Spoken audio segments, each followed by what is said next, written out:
So I made it past my steroid binge last night.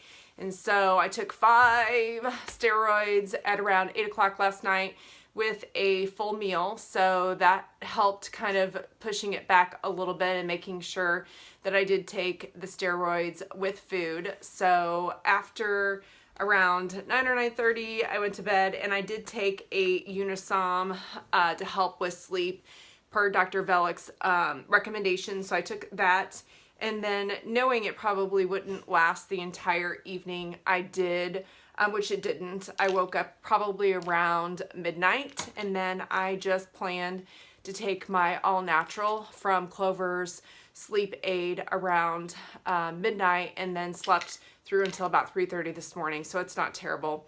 I do typically also for nighttime do my CBD oil underneath my tongue before I go to bed. So that was kind of my nighttime prep and sleeping with the steroids. So it wasn't terrible. I expected to be up all night. So I was pleasantly surprised. I feel good this morning. I did dose my 5, again, steroid pills this morning at 6 a.m. Per recommended dosing. And then today I am getting ready for my very first Taxol treatment, and so I've been wearing my anti-nausea bands. It helped last time with AC, and again, it's just a pressure point.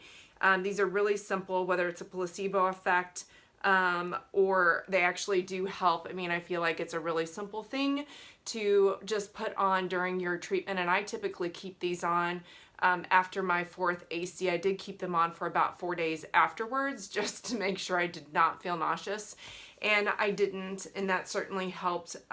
Or anyway, that was the one thing that I added in, whether it was, again, just the 4th treatment or whatever, who cares.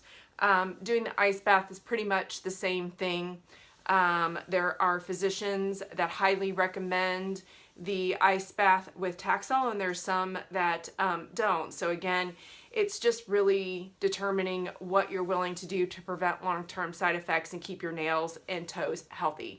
So for me, I do a lot of things to keep my toes and nails healthy, regardless of the Taxol or not. So during chemo, it's common to have, you know, even lines coming through your nails, your nail beds actually lifting up and coming off and losing your toenails, and all sorts of things that are just not great. So again, if there's something that I can avoid that and tips that I can share, then I am all for that. So my nail care routine from a cancer survivor, Tammy Miller, has been to use the cuticle cream that she sent me, and I love this. I use it morning and night.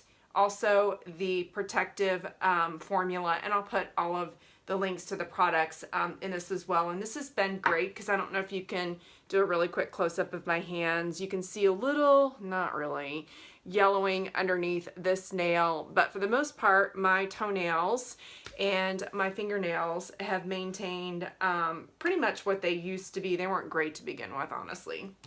And then I also, on my hands and feet, every single night and morning, I do just a really quick vitamin E, and I get this at Walmart, so it's really super simple to be able to have that accessible. I don't need to put any show notes. You can just pick it up off the shelf and apply that if you're interested. So I did that. I got my C-bands. One thing when I do a chemo treatment on my chemo days is I would typically wear a low accessible shirt so that the girls in the chemo room can access my port really quickly. Now you can see I already put my Portacath cream on the spot where they actually inject the needles so that you're getting all your nausea meds and everything pre-med is there. And then I just put a clear little thing that they gave me at Missouri Cancer to avoid getting that on my clothes. So that's kind of my night and prep for Taxol treatment, and then I'll be shooting live. Oh gosh, this looks like it's crooked a little bit